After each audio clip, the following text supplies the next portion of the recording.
Ashtavakra Gita, chapter 1, verse 18. Know that which has formed to be unreal, and the formless to be permanent.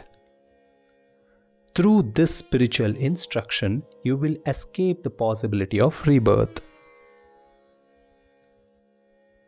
The sage is telling us why not to be in that permanence rather than the one which keeps changing. Why to get caught in this game of changes? The one who knows the truth will not get into this cycle of birth and death. Here, the sage is talking about rebirth, not just to tell us about rebirth, but also to make us understand how suffering keeps reoccurring to us, how it keeps reoccurring in different patterns, and how we get caught with it, though the source of suffering is same. If we are living with this body identification, then it's already like living in a cage, living in a boundary, living in limitations and suffering.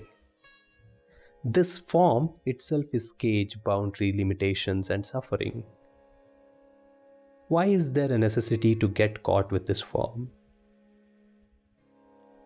In the same context, if we inquire, the cause of suffering would be from the same source. It looks different every time because the patterns are different, but the source is always the same. The sage has spoken about these patterns which looks different, but how it's all related to body identification, how it has the same source in verse 2 and 14. In case you would like to listen to those verses, I have added the playlist link in the description, which consists of all the verses. The sage is saying, if we are living through the body identification or getting identified with the ego, then whatever we are seeing and experiencing now is not true. Then how can rebirth be true?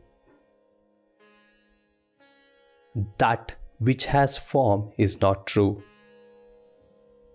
The sage is saying this because the form is for the body and the mind. If body and the mind is not true, then how can anything that comes of it be true? If we observe this, the sage is telling us to see deeply who is thinking, or from where these thoughts emerge. We say, I am thinking. Who is this I? Is it the one who has taken birth and one who has the body?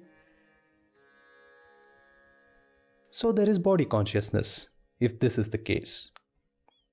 Anything what we see, not see, think and not think is all of the mind.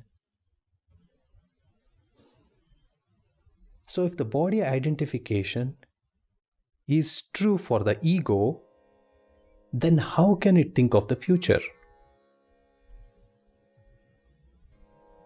All of it, which is emerging from the source of falseness, is also false. So here we also got to see the context of why the sage is talking about rebirth. The body or the ego will never feel complete, and it looks for its completion through the medium. Right? We have discussed this in previous verses also. And there would be a possibility that when the ego is not able to see a point of completion after all the efforts through this body, it just wants to give another notion of rebirth to satisfy its desire, to just continue getting caught in the illusion. The sage is helping us to identify this illusion. There is no next for the one who knows the self. It's now and that's it. bliss and completion is right now.